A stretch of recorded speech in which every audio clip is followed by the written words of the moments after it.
We have 3 council members waiting for 2.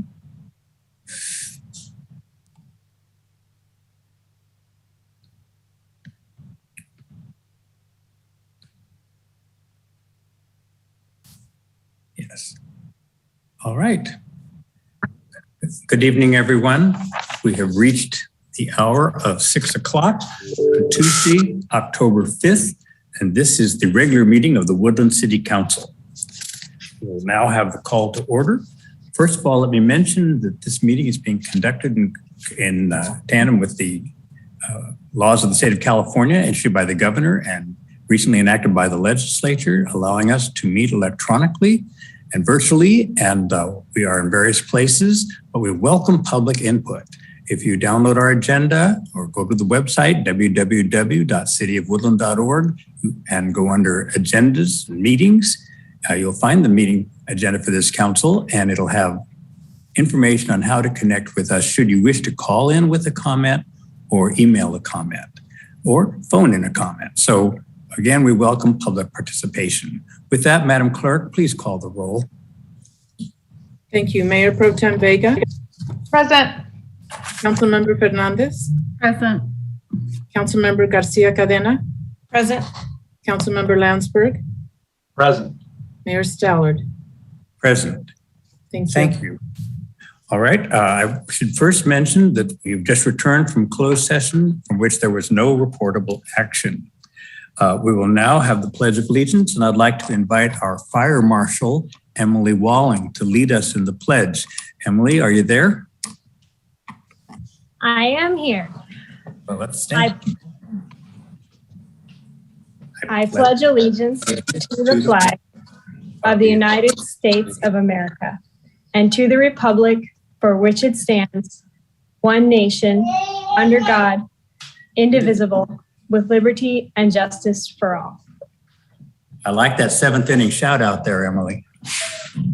Oh, thank you. All right, that completes our Pledge of Allegiance. And we will now move on to communications and public comment. Madam Clerk, is there any member of the public who wishes to address the council? Yes, I have an email from Bruce Jacks. On a subject not otherwise covered by the agenda tonight?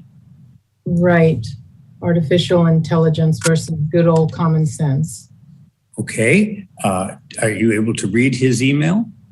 I am. I just don't understand. He sent a second one, and he said the first comments with his signature are for public comment. The second was to have been deleted. So he's saying sorry for the confusion, but now I'm confused.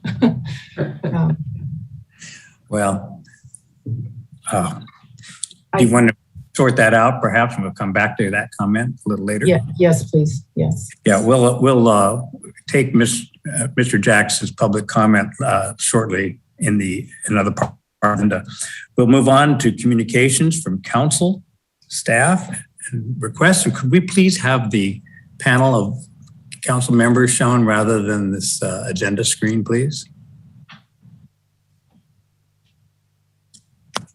So we're up. You can have a gallery shot now of our council, and let's see. I'll start by asking Mayor Pro Tem Vega to give her council report. Myra? Sure. Thank you, Mayor Stallard. Good evening, everybody. Good evening, council colleagues. It's a great October evening in Woodland.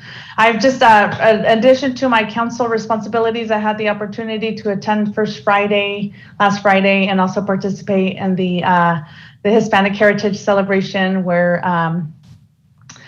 Councilmember Fernandez and I delivered the proclamation, and it was great to see the beautiful papel picado out and seeing the vendors, and it was just a really a great feeling out in the community.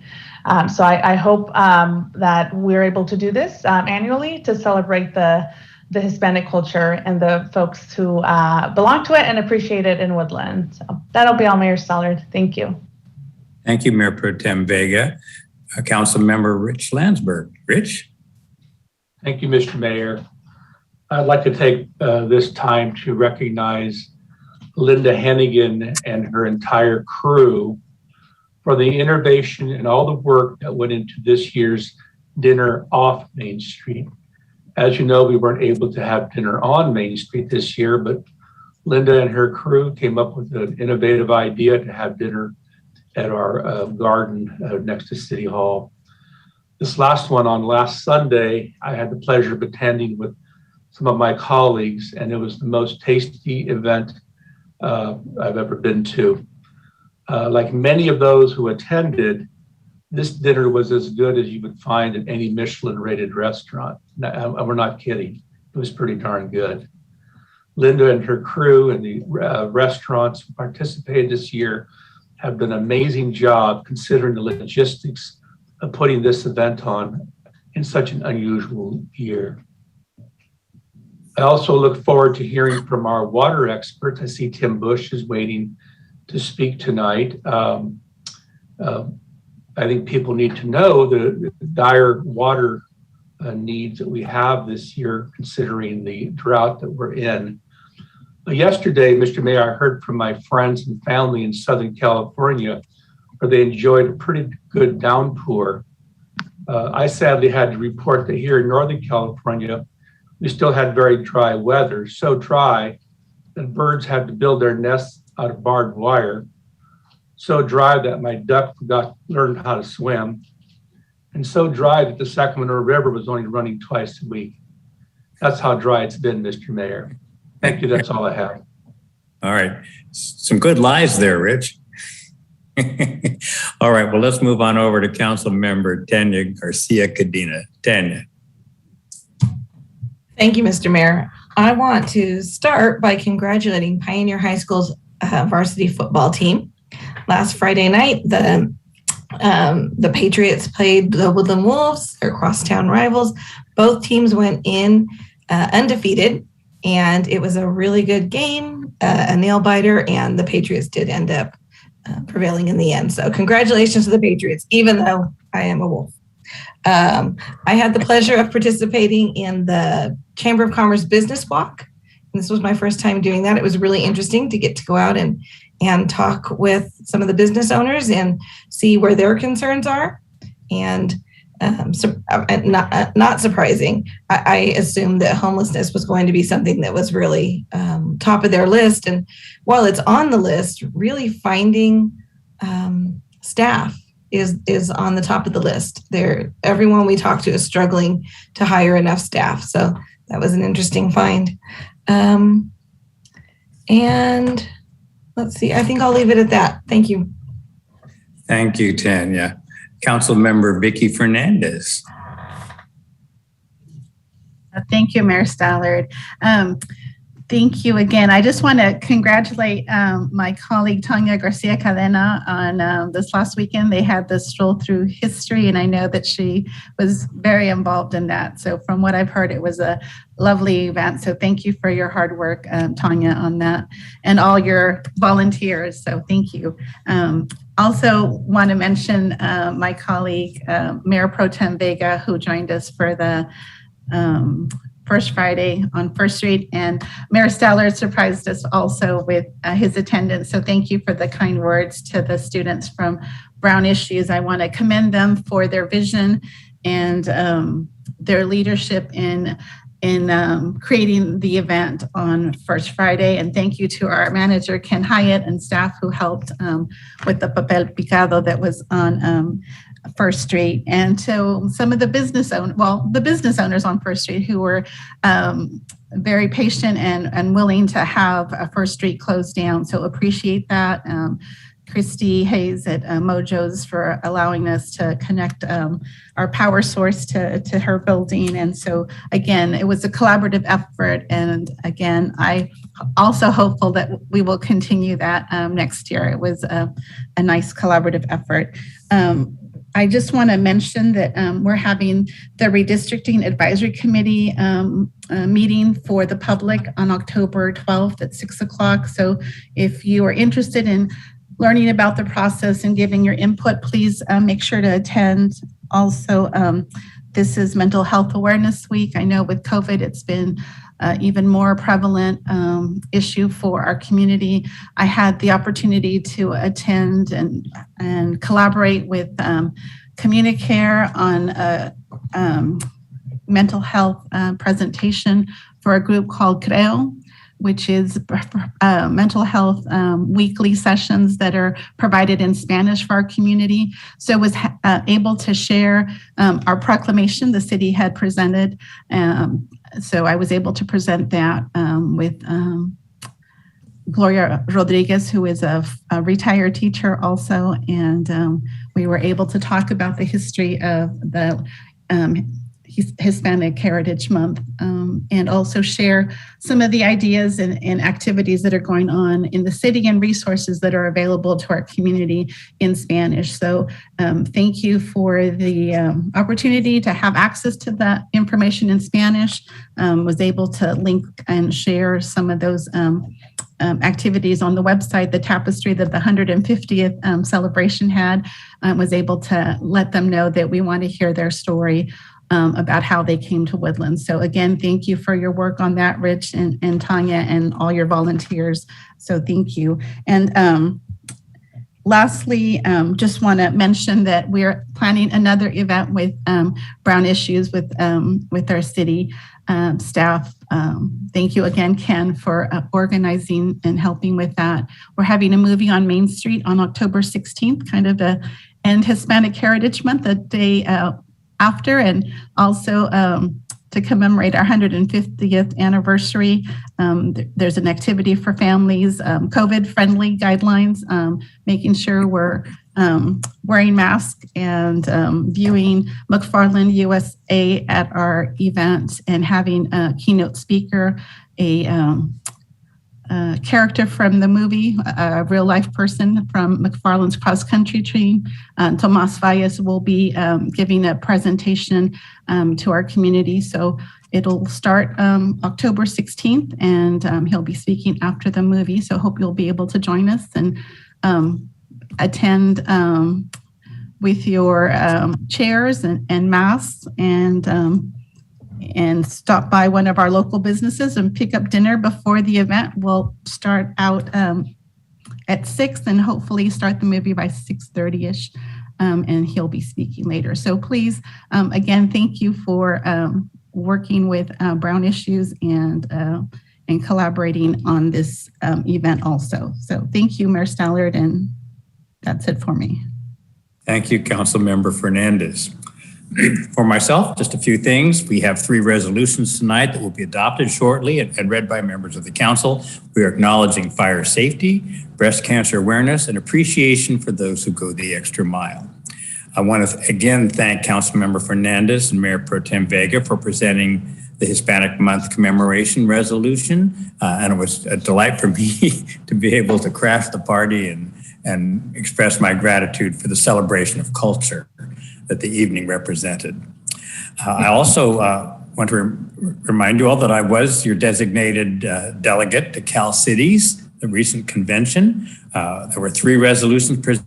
2 of them were adopted as submitted. The 3rd was referred back to committee. This was the controversial one, which would have advocated for sales tax sharing from high generating sites like Amazon distribution centers. There are a lot of implications that needed to be considered further before Cal Cities can determine a position. I also visited Lighthouse Charter School in West Sacramento and saw the fine work being done there. There are 600 students enrolled, including 2 from Woodland. It's supported in part by Don Clark and family of Clark Pacific, located here in Woodland. I also want to mention that how much I enjoyed participating in this year's City Chamber Business Walk. 9 retail centers were visited by around 20 volunteers. The responses were encouraging and hopeful. People still love doing business in Woodland. As Scott Goldman, manager at Jennifer Goldman's dental practice, said, "We just love doing business in Woodland. Woodland just seems to keep getting better and better." Thank you, Scott. Those are very encouraging words. Mayor Pro Tem Vega and I met virtually with Gina DeLayden to discuss a countywide program to provide support for new moms that may need assistance to ensure that their babies thrive. We will be adjourning tonight in memory of Ed Barrera and Delfino Macias, but we'll save further comments for the time when we adjourn. Now for my Mayor's Minute, I just want to mention what a fabulous weekend we've just had in our community. As you heard earlier, we had a phenomenal first Friday with music and lots of people on the streets and full restaurants. We had dinner. We had 8 dinners off Main conclude. In other words, every weekend for a month, Friday and Saturday, we had dinners for 60 people in the beautiful vegetable garden at City Hall. All of it funded by funds raised by Dinners on Main to operate Dinners off Main. And this, as Council Member Landsberg said, the food was nothing short of phenomenal. Lovely music by Jim Hilliard and colleagues. They were wonderful evenings. We also have had 4 weekends of Singing in the Rain performed at the Woodland Opera House, and it's so good to have that theater full again with people and the sounds, literally, of music and the joy of performing. And all of this has been amidst a fair amount of sublime weather. So, we've all been starved for some of these things for a long, long time. And this weekend, I would say, was as close to normal as I've seen in our community for a long time. And of course, I forgot the Cadillac event, and that was Stroll Through History. And if you haven't ever taken advantage of Stroll Through History, everybody should do so. I don't care how long you've lived here. The longer you've lived here, the more you'll enjoy it. The cemetery tour in the morning was terrific. People in costume acted the roles of deceased people and told their stories in about 8 different locations in the cemetery. Beautifully, beautifully done. And then tours. We took one of the alleys and barns tour and walked through the alleys, which I doubt that many Woodlanders ever do. It's very interesting to hear. There's actually a barn on one of our alleys that was an original covered bridge and was taken apart and brought to Woodland and set up behind one of the homes on Elm. So a lot of little curiosities here. And probably people, maybe not many don't know, but one of the graves was that of the woman who founded Mother's Day, Harriet Lee. It was her idea. She was a spinster herself, and she put the resolution together, sent it to Sacramento. The legislature adopted it. The governor designated the day. And from that point forward, California had a Mother's Day. And of course, it eventually went national. And a lot of interesting little parts of our history. So that's about it for me. I'm grateful for our community, grateful for all those people like Linda Hannigan, like Jim Lapsley at the Stroll, and the scores of volunteers who worked to make that day go, including Tanya Garcia Cadena, as Vicky Fernandez mentioned. This is a great place. We're still living a wonderful life here. And I see nothing but progress for our future. By the way, I brought guests over for dinner on Main from Sacramento, and they liked it so much, they're actually thinking of moving here. So that's good. Well, enough from me, Mr. Manager. Thank you, Mr. Mayor. Fantastic update by council. So I don't have too much more to add. I do want to say that it was sort of electric this weekend here in town. There was so much going on. It was really great to sort of feel that energy back in the community again. So looking forward to seeing that continue. I do want to also acknowledge the Chamber of Commerce that helped partner with the city to put on the business walk this year. Their staff with lots of limiting staff issues put on a great, well-organized business walk this year. And we really focused trying to reach those smaller businesses in the neighborhoods and the shopping centers that often don't get reached as part of our annual business walk. And the feedback, as reported, was very positive.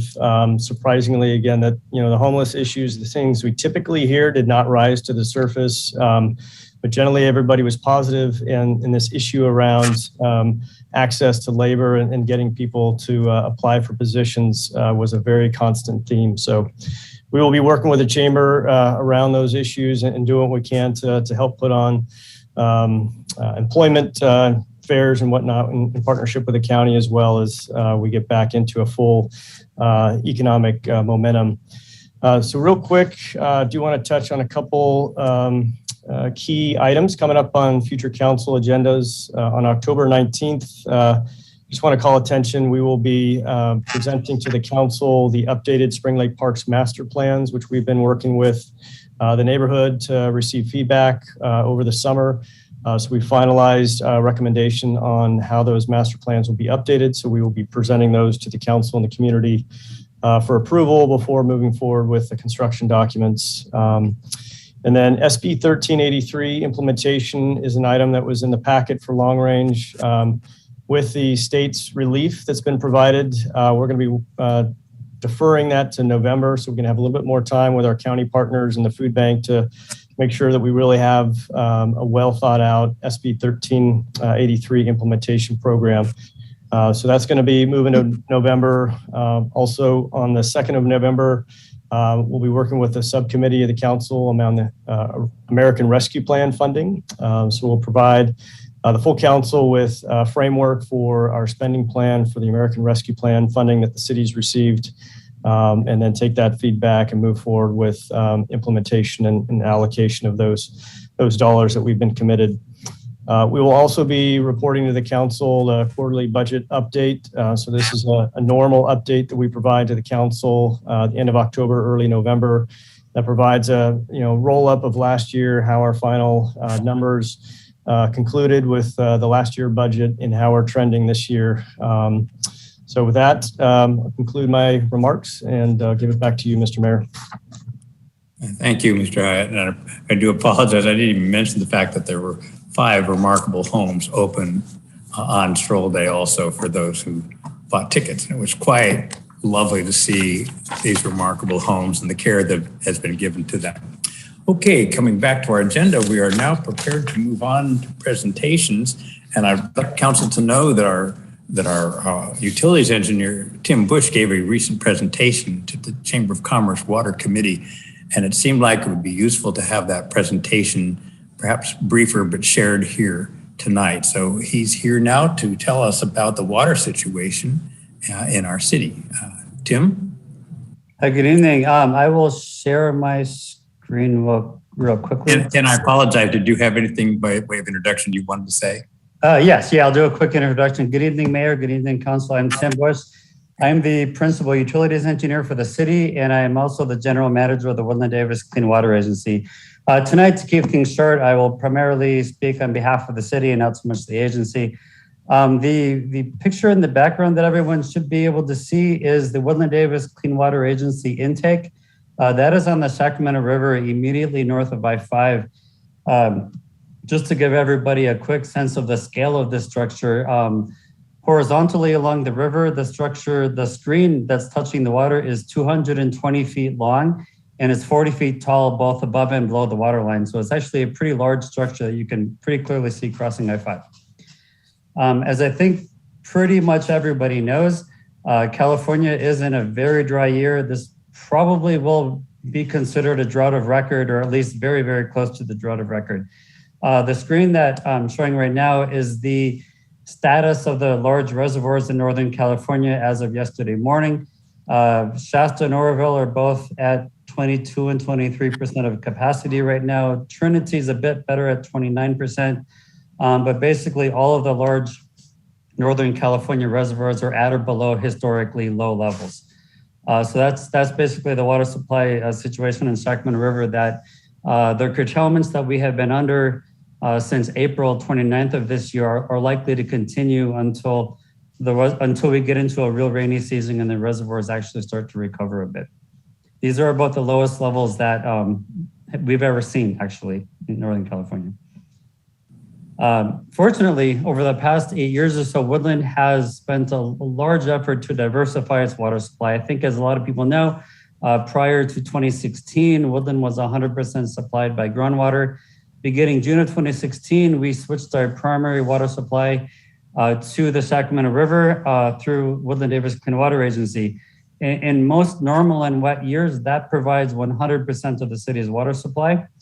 The city also constructed from 2014 to 2017, 3 aquifer storage and recovery wells. What these wells are is they take excess surface water that's available in winter from Woodland Davis. We inject that into the ground about 500 feet below the ground surface.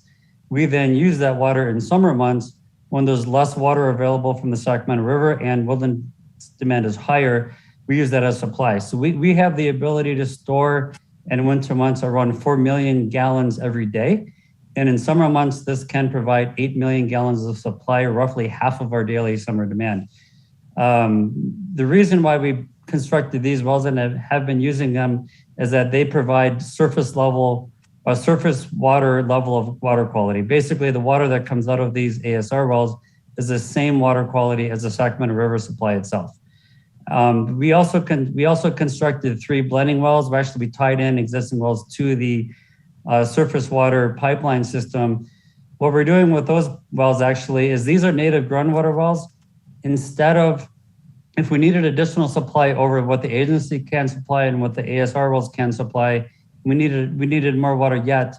Instead of turning on a native groundwater well into a neighborhood and having a neighborhood go to native groundwater water quality while the rest of the city still has surface water, we connected 3 of these wells to the system such that if we turn one of them on, we would blend that native groundwater with surface water and give the entire city the same water quality.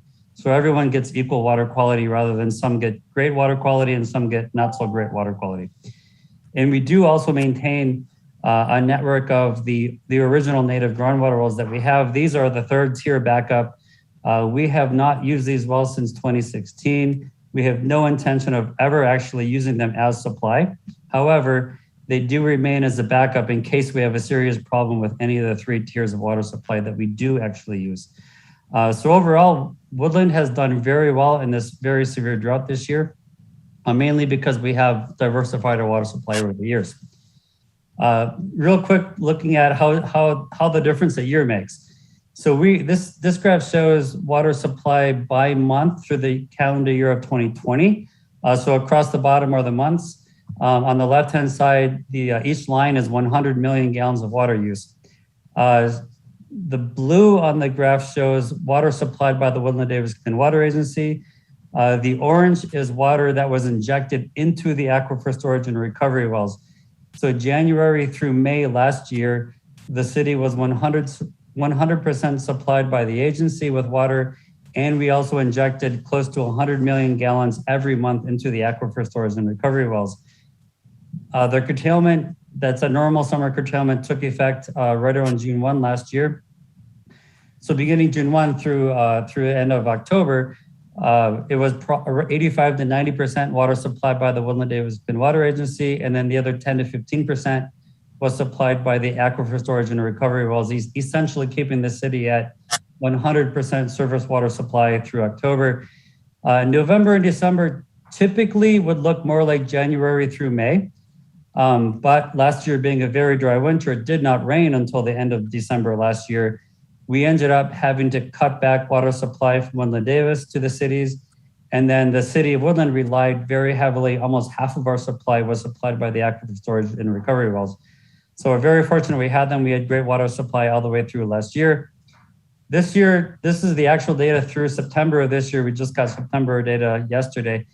Looks a bit different than last year. We did switch to 100% agency supplied water on December 29th last year. So January through April, we were 100% supplied by Woodland Davis for our water usage. And we were able to inject a little over 100 million gallons each month into the ASR wells. The curtailments this year, we get hit by 2 different curtailments this year. That cut our water supply from the river rather significantly, beginning April 29th. So May through September this year, we've been running really kind of a mixed system. Roughly 60% of our water supply is coming from Woodland Davis. 25% or so is coming from the aquifer storage and recovery wells. And then 10 to 15% is actually coming from a blending well. So some people may have noticed a slight increase in hardness this year because there have been. We have been running about 10 to 15% native groundwater, but that's mixed. Everyone in the city gets that same quality of water. but overall 85% or so surface water quality throughout the year. Looking forward to October. October actually looks to be pretty close to 100% surface water. We ended up cutting back agency water supply a bit in September. We made a chemical change at the water treatment plant and cut supplies a bit 2 weeks for that. But we have since stepped back up our water deliveries and are now able to supply 100% of Woodland supply in October. November and December this year are, I'm thinking, going to look very much like last year, that we will get some of our supply from Woodland Davis, and then the rest will come from combination of the ASR wells and maybe a bit of blending wells. I think the curtailments will continue into November and quite likely November or December, hopefully not into January this year. But we are prepared for that. We've had several questions this summer and fall about water conservation. What are we doing about water conservation? How does it look for the city? I always like to step back a little bit and look at what have we done in the past, because that kind of helps show where we are right now. So the state of California passed several years ago a bill called SBX 7-7, which required water users to reduce their consumption of water by 20% by 2020. And they used the years of 1995 to 2005 as a baseline. And in those years, Woodland used 290 gallons per person per day was like the total per capita water use. In 2020, our actual was 152 gallons per person per day. So we have actually reduced water use from the baseline to 2020 by nearly 50%. So that says a lot. So really trying to do extensive water conservation going forward is a bit hard because we've already reduced by almost half. But we do have this August data. We don't yet have September, but in the month of August, 2021 compared with 2020, water usage in Woodland in 2021 was about 15% less than it was in 2020. So we are actually doing some additional conservation this year when compared with last year. But looking back a bit more at historical, we've done a tremendous job in conserving water in the city. The cities of Woodland, Davis, UC Davis, and the Woodland Davis Clean Water Agency took part in the EPA has a program to help water utilities adapt to climate change. We actually were the poster child for the EPA's training on this topic in both 2019 and also 2021. So the kind of snippet on the left is from the EPA's website on the Water Resiliency and Climate Change Adaptation page. Basically how our agency and the cities have really set themselves up to be very resilient against drought. And as this year is a very good example of that. The graphic in the center is I thought was really interesting. I wanted to show that real quick. On the bottom, it's average annual temperature, the average temperature throughout the whole year from 1895 through 2015. And on the left side is the annual precipitation amounts. So they kind of broke it up between 1895 to 2000 and then newer than 2000. The blue dots are basically 1895 to 2000. You can kind of see where the center of the average temperature is kind of around 53.5 or so degrees. But then look at what happened 2000 and later. The average temperatures have definitely shifted higher. And I think if one were to add in 2016 to 2020, they're also going to be in the very far right end of the scale. What this graph shows is that the average precipitation amount over a long enough period of time doesn't seem to have changed a whole lot, but our temperatures in Northern California have definitely increased significantly. And that changes hydrology in the river. It changes how we can access river water on an ongoing basis. So I think the city did a great thing over the last several years in basically diversifying our water supply that we are well suited against and drought and other aspects of climate change. With that, it's kind of a quick update. I can take any questions you may have. Tim, thank you so much. Very interesting. City Manager Hyatt, I apologize. I sort of bypassed you in this presentation. Is there anything you wanted to add tonight? Yeah, no, I mean, I think, our intention for providing this information to the council and the public was, one, to highlight the continued importance for us to be conscious of how we use water, but to really highlight the foresight that the city had in partnership with Davis and UC Davis to lean forward on surface water project and how that those proactive measures have really positioned us to weather these difficult times. So I want to thank Tim for all of his hard work with his staff and really thinking day in, day out how we're going to get through periods like this and not just provide us water, but as clean a water and pure water as we can receive. So thanks, Tim, and your staff and all the hard work you're doing. Thank you. Thanks, Ken and Tim. Colleagues who have questions of Tim Bush? Thorough presentation. Thank you. Madam Clerk, has any member of the public expressed an interest in being heard on this topic? No emails, no voicemails, and nobody raising their hands. No. All right. If no one wishes to comment, we'll go ahead and conclude this presentation with our thanks, Tim. Please keep up the good work. Thank you. We all like drinking water. All right, that allows us to move on now to the consent calendar, which is items 2 through 12. I have asked the manager that we take up item 7. Excuse me. What's the item on the technology? Yes, item 8. Item 8. I feel item 8 is so significant in terms of how it affects the operation of our city that we should at least have a briefing on it, if it's not a long one. Any member of the council wish to have any other items removed for separate consideration? There being none, I'd entertain a motion to adopt items 4 through 12, less item 8. So moved. Oh, sorry, Mara. You can go, Councilwoman Garcia Cadena. You'll make the motion, I'll second it. All right, motion by Garcia Cadena, seconded by Mayor Pro Tem Vega. The mayor will turn his phone off. Sorry. And Madam, if there's no further discussion, Madam Clerk, please call the roll. Thank you. Mayor Pro Tem Vega, Aye. Councilmember Fernandez, Aye. Councilmember Garcia Cadena, Aye. Councilmember Landsberg, Aye. Mayor Stallard. Aye. Please reflect that I'm not participating in the vote on item 7 in the minutes. All right, that allows us now to proceed to share some. Well, let's take up item 8. No, we'll do the resolutions first, and then we'll get to item 8. We have 3 tonight, and I've asked my colleagues to share them with us. The first is a proclamation for National Fire Prevention Week, and Councilmember Garcia Cadena, are you ready to present that? We have Fire Marshal Emily Walling present with us this evening. I am. I apologize. I didn't realize that I was presenting, so I will get to that quickly. All right. Would you like me to take up another resolution first while you get organized? No, I'm ready now. Okay, good. Thank you.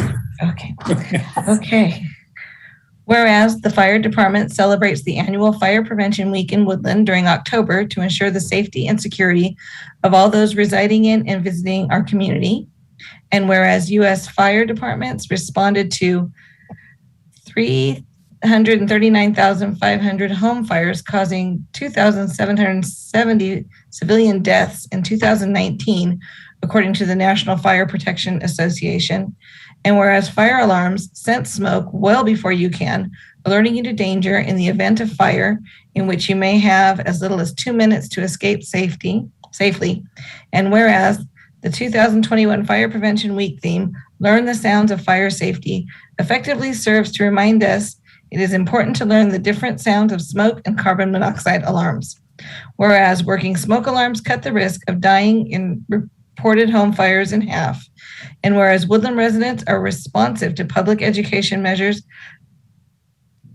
are better able to take personal steps to increase their safety from fire, especially in their homes. Now, therefore, be it resolved that the Council of the City of Woodland does hereby proclaim the week of October 3rd through 9th, 2021, as Fire Prevention Week in Woodland, and calls upon all citizens and civic organizations to apply safety measures in their homes, to practice their home fire escape plan during Fire Prevention Week, and to support the public safety activities and efforts of the Woodland Fire Department and other emergency services. Dated October 5th, 2021. Thank you so much, Councilmember Garcia Cadena. Emily, if you're still there, did you want to make any comments? Thank you. And thank you, Councilmember Garcia Cadena, for proclaiming our Fire Prevention Week. I will take 30 seconds of your time this evening just to talk how important it is to discuss fire safety with your family and especially our young children in the city. This year, unfortunately, we were unable to visit all of our wonderful first graders in person due to the COVID-19, but we were able to create a really fun interactive video for our first grade teachers to share with their students, as well as 3 virtual fire station tours that take our young children through a virtual tour in a really fun manner because our firefighters like to have fun. And we're really excited to be able to bring that opportunity to our children this year. So everyone watching, check your smoke alarms, change your batteries once a year. Thank you so much. Thank you, Emily Walling, our city's fire marshal. We appreciate it. We appreciate all the members of the department for all they do for the safety and protection of our community.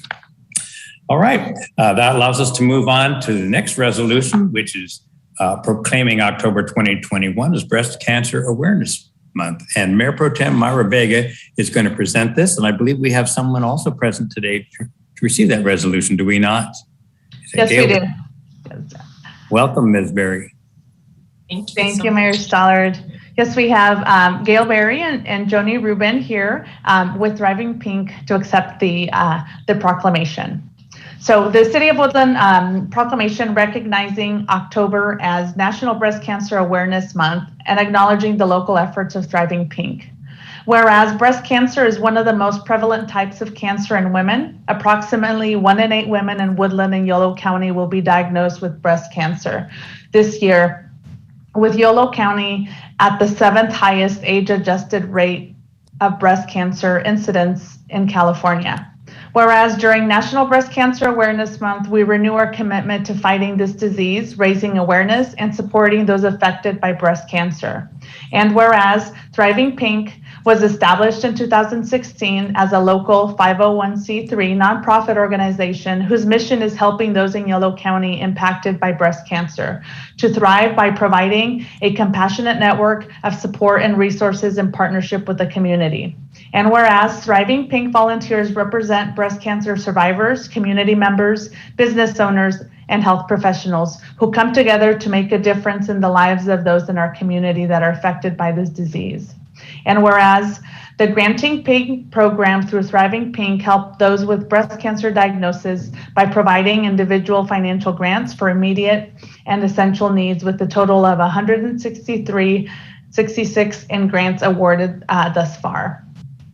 Whereas the Mentoring Pink program through Thriving Pink provides a network of support with Pink peers for newly diagnosed individuals and free wellness educational workshops and support groups. And whereas all of the Thriving Pink programs continue during this challenging COVID-19 pandemic, time with virtual workshops and support groups, front porch visits, thousands of face masks delivered to breast cancer survivors, hundreds of comfort bags donated to local hospitals, and 26 financial grants provided to local breast cancer survivors. And whereas the needs of breast cancer survivors are dramatically increased during this pandemic due to the financial hardships, increased social isolation, postponed medical appointments, and higher health risks due to being immunocompromised. And whereas Thriving Pink is grateful for the caring and compassionate Woodland community whose support helps Thriving Pink continue to make a positive impact and difference in the lives of those diagnosed with this challenging and difficult disease. And whereas Thriving Pink will continue to provide this dedicated support to the Woodland community with a vision that no one should go through breast cancer alone. Now, therefore, be it resolved that the City Council of the City of Woodland does hereby proclaim October 2021 as National Breast Cancer Awareness Month and recognizes the outstanding support that Thriving Pink provides to local breast cancer survivors in our community. Thank you, Jenny and Gail. Now, you want to say a few words for council members in the community? Yeah, thank you so much, Mayor Pro Tem Vega and Mayor Stallard. I'm Gail Berry, And I am the chair of one of the programs you talked about, the mentoring program, where we do walks and peer support and a renewal retreat. And we are starting Spanish workshops, Spanish speaking workshops. So we want to particularly let your community know that. I'm joined today by Joni Rubin, who is the vice chair of our Thriving Pink Board of Directors and my mentor. So I just really have learned a lot from Joni. I think our proclamation said a lot of why we're here and what we hope to do today. You know, we are a nonprofit. All the money that we raise stays in Yolo County to help women with the different programs that you talked about, our Granting Pink, our financial support, our walks, our workshops. And we are doing fundraising this month. And we just want you to know that, you know, whatever happens to the women in your life, friends, family, others, we want you to remember that we're here for a local support network in Yolo County, serving Woodland. And we did a lot of outreach this year. There's many women in Woodland that are part of our network and have been recipients of these grants. And we are partnering with your amazing local businesses to get the word out there. So if you see the little Thriving Pink sticker in the window, you know, that was us talking to people and just trying to let the community know that we're here and we're a resource. We'll be at the Farmers Market in Woodland on Saturday, October 30th. So if you have more questions or you know anybody that wants to talk to us, send them on by, and we're looking forward to hearing from them. And thank you so much for this support and for the proclamation. It really super means a lot to us. And thank you for the time tonight. All right. Thank you so much, Mayor Pro Tem Vega, and thank you, Ms. Berry and Ms. Rubin. I might mention, Ms. Berry, the farmers market terminated last weekend. Ours is seasonal. So we were not going to have a market on October 30th, but maybe there'll be other opportunities to present in the community. Okay? Yeah, we'll definitely find them out and we'll be there. I promise you that. You could come to movies on Main. Yeah, that sounds good. Right. That would be more fun. Thanks. We're doing lots of things downtown. So we do a first Friday every month. So you might want to table some first Friday as well. Okay, thank you. That allows us to move on to the Extra Mile Day proclamation. This is something new. We were approached by a national group, wanted to recognize people that aren't always getting the recognition they should get, who have really helped out a lot. I've asked Council Member Rich Landsberg to present this resolution. There's nobody here specifically to receive it, but please, Rich, share it with the community. Thank you, Mr. Mayor. Before I read it, just thank you for the invitation of reading this proclamation. I did take the time to look up the national effort. The idea is to have at least 1 million people on November 1 take part in this effort. So I hope to be one of those 1 million. I hope you are too. I hope all 63,000 of us are by virtue of this resolution, Rich. Thank you, Mr. Mayor. The And City Rich, of Woodland Extra Mile Proclamation reads, whereas the City of Woodland acknowledges that its residents go the extra mile in personal effort, volunteerism, and service, and whereas we encourage our residents to wholeheartedly in support of our diverse, collaborative, and welcoming town, and whereas we recognize in particular all those who help us stay safe and healthy, including but not limited to public health professionals working tirelessly to review data, issue guidance, and respond to a challenging situation. Healthcare workers such as doctors, nurses, administrative staff, and more, risking their own health and safety to keep us well. Essential employees such as farm workers, grocery store workers, public works and construction personnel, and more that allow us to pursue our basic needs. Community members who have pitched in throughout the pandemic, from apartment complex employees recognizing opportunities to bring vaccine doses to their tenants, to volunteers working to feed disadvantaged residents, to those who change their daily lives and even jobs to help fight COVID-19. Scientists and researchers who help us better understand this challenge and produced safe and effective vaccines in record time. Whereas we recognize that personal connections, public service, and a sense of community are still Woodland's best attributes. And whereas we acknowledge the mission of Extra Mile America to create 550 extra mile cities and are proud to support Extra Mile Day on November 1, 2021. Now, therefore, we, the City Council of Woodland, do hereby proclaim November 1, 2021 to be Extra Mile Day. We urge each Woodlander to take time on this day to not only go the extra mile in their own life, but to also acknowledge all those who make their organizations, families, community, country, and a world a better, safer, healthier, and more welcoming place. Dated October 5, 2021. Thank you, Mr. Mayor. And thank you, Councilmember Landsberg.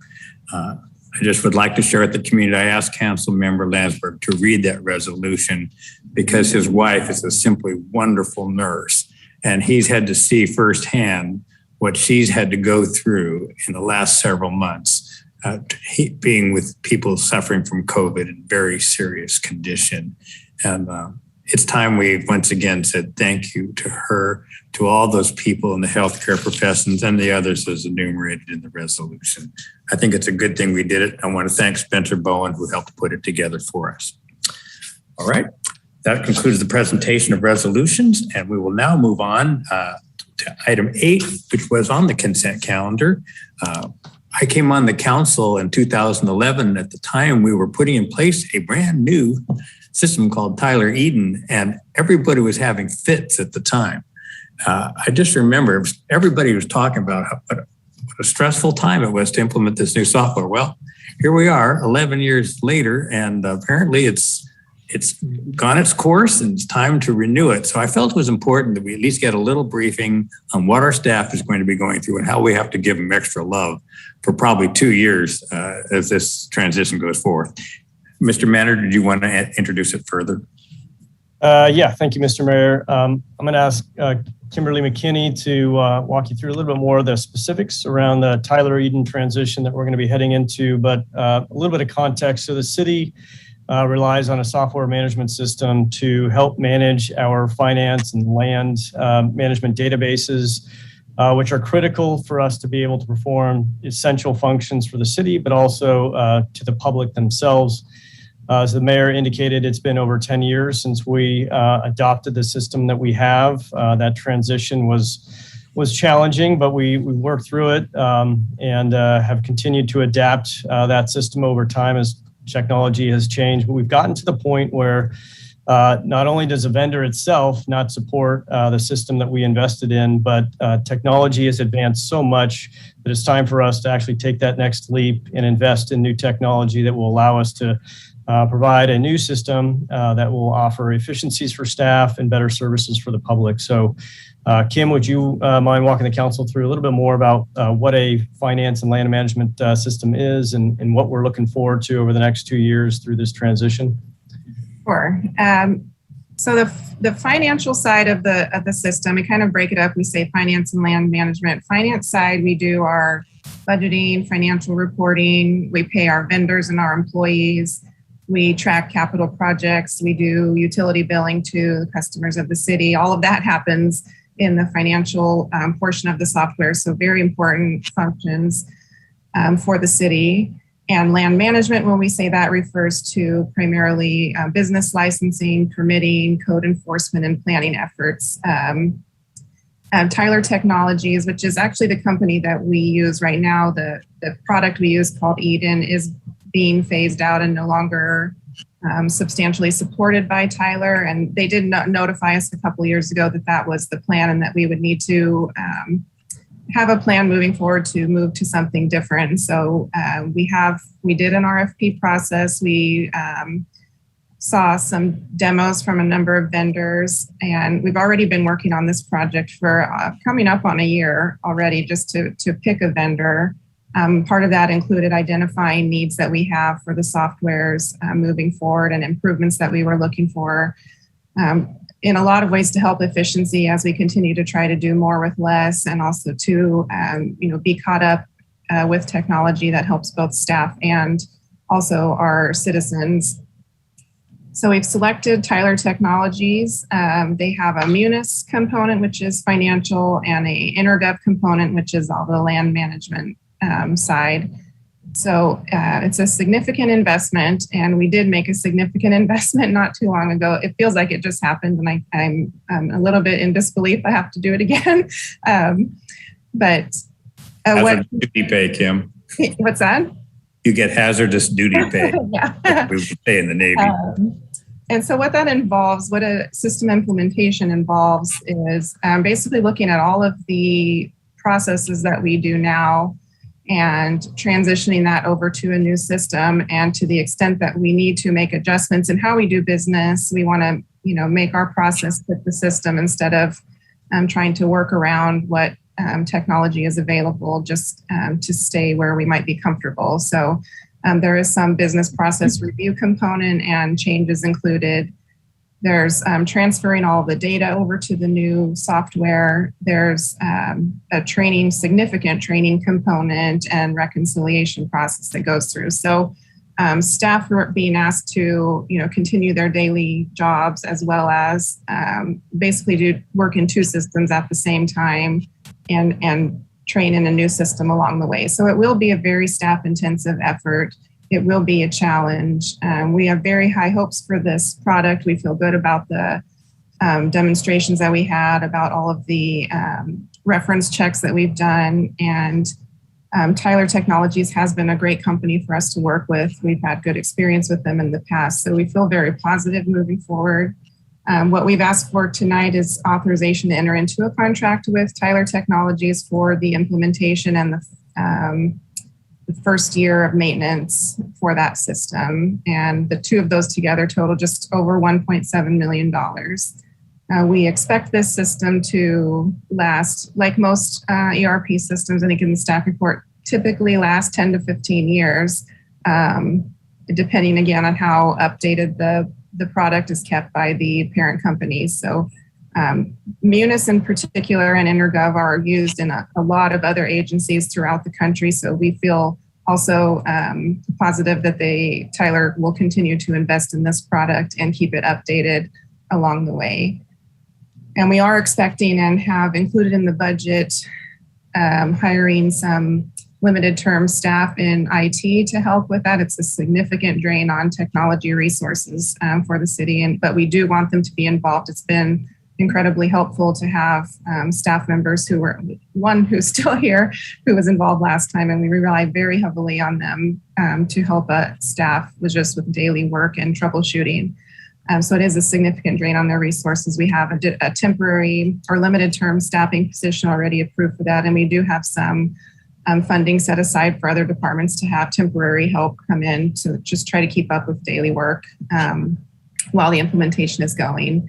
So we will be starting scheduling that with the vendor in the next couple of weeks, and we'll probably kick that off in January. And we'll start with the financial component first and then move through to land management, and it will take us about 2 years to get all of that implemented. Kimberly, I remember when we did Tyler Eden that you had modules and they were introduced at different times. Are we buying the whole thing now, or are we having future modules that we'll have to buy to add to this system? So our contract includes buying everything that we want, and there are a couple of third-party products that are included as well that aren't necessarily a Tyler product but work with them that meet other needs that we have. So everything's included in the contract right now, but just like before, we can't implement everything all at the same time. So there will be a phased approach to that. And obviously our general ledger is sort of the base of the financial system. And so we'll start there and then take different modules along the way, but everything is included here. There will be one contract coming back to council related to a third-party product not included in here, but other than that, this should be everything. Thank you. Colleagues, do you have questions of Kimberly? Sounds like everybody's peaceful. I just felt it was important to have a briefing on this, given the magnitude of the expense, plus also the major impact it has on the future of the city. It's essentially our software backbone. Is that a fair comment? Exactly, yes. Mayor Stollard, I have a question. Oh, Mayor Pro Tem Vega, please. Thank you. Kim, thank you for the presentation. Question about, is the public going to experience any downtime during the transition? Do you anticipate any of?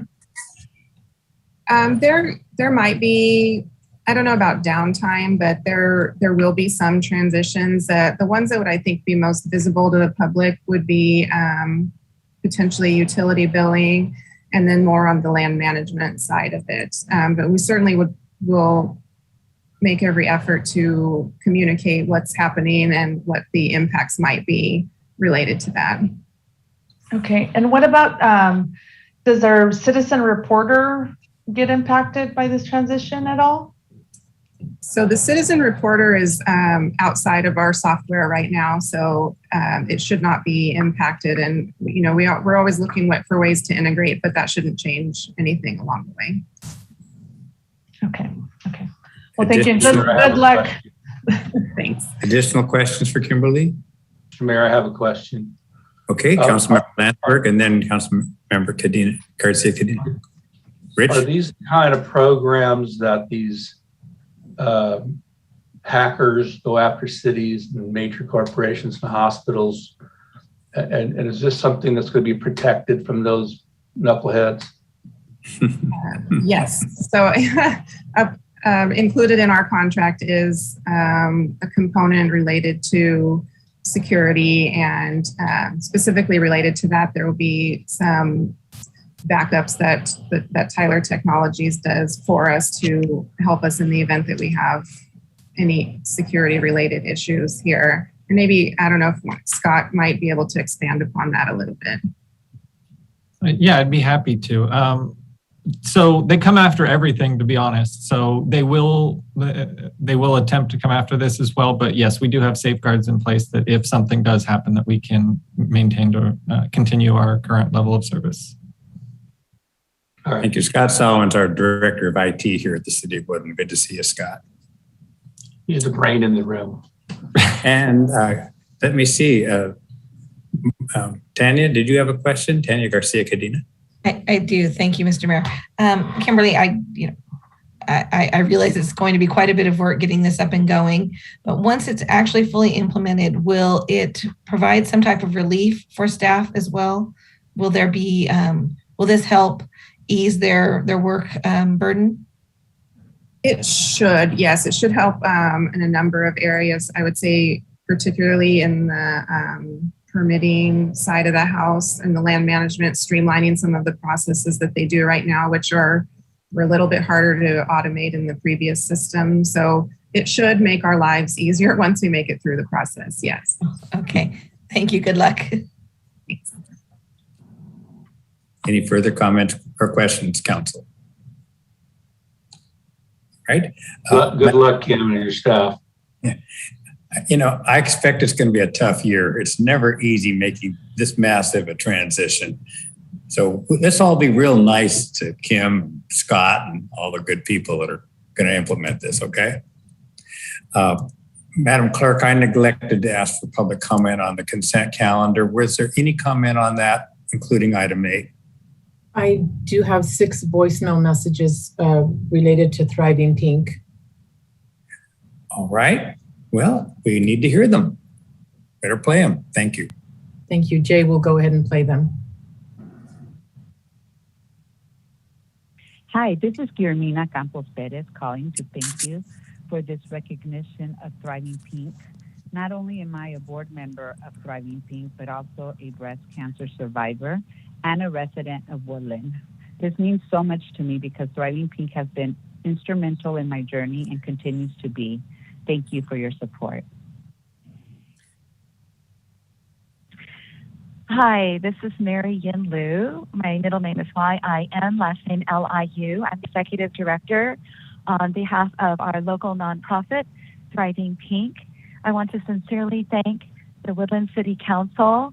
We are very grateful for your support of local breast cancer survivors and our Thriving Pink community in Yolo County. Thriving Pink is the only nonprofit in Yolo County that is dedicated to serving and supporting local breast cancer survivors in our community. We are volunteer driven, and we very much believe in our mission statement to provide a compassionate network of support and resources. Around the world, breast cancer is affecting more women than any other cancer. In fact, every 2 minutes, a new woman is diagnosed with a breast cancer diagnosis, and the vast majority of them, more than 85%, are the first in their family to be diagnosed. Many of our board members and Pink Peers for Thriving Pink are women who come from the same community in Yolo County and who come from that same difficult journey and diagnosis. Somehow they find the strength and the resilience to help others who are newly diagnosed. And we are just so inspired by them every day throughout the year, in October and all throughout the year. Thank you for being with us. Thank you for supporting us and recognizing the great work of our Thriving Pink community and our volunteers. We really appreciate the support and recognition, and we are very humbled by it. Thank you so much. It means the world to us. Hi, this is Dr. Bubbly Bajwa, Chair of the Thriving Pink Board. Firstly, I would like to thank the Woodland City Council for this opportunity and for this recognition. Thriving Pink is a nonprofit organization in Yolo County committed to serving and supporting all those going through all stages of their breast cancer journey. Our mission is helping those impacted by breast cancer in Yolo County to thrive by providing a compassionate network of support and resources in partnership with our community. We all know that October is a very special month where we bring awareness and shine the spotlight on breast cancer.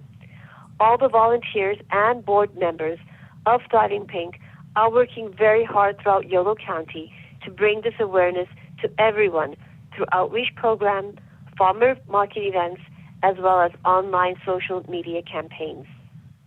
We've also outreached to businesses throughout Woodland, and they have shown their solidarity and support by displaying the Thriving Pink logo in their windows. We would love to be able to see an array of these Thriving Pink clings on their windows, bringing awareness to all the community about breast cancer. We truly thank the Woodland City Council for this wonderful recognition and for their support.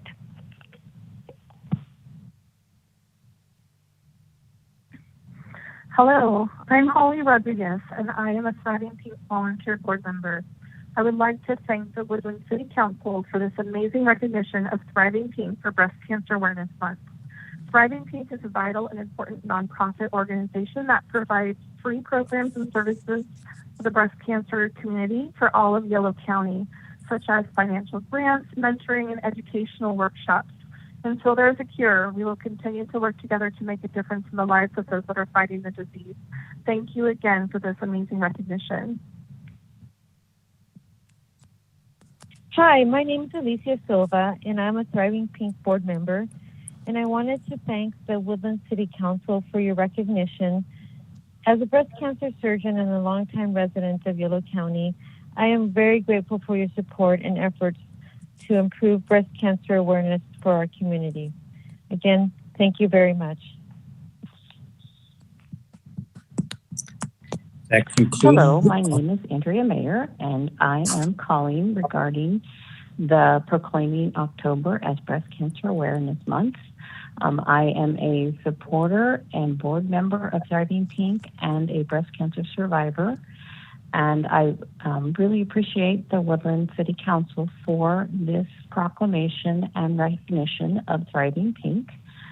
Thriving Pink as an organization has done so much in our community for outreach, awareness, for early detection. And as a breast cancer survivor and a volunteer with the organization, I know the impact that we have been able to make to extend our services and programs and financial support to those newly diagnosed and also those at any stage in their journey.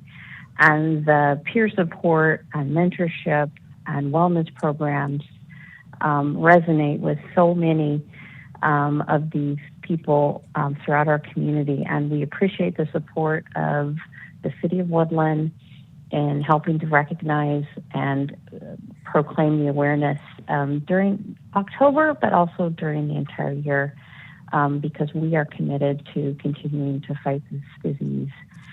Thank you again. Madam Clerk, does that conclude the public input?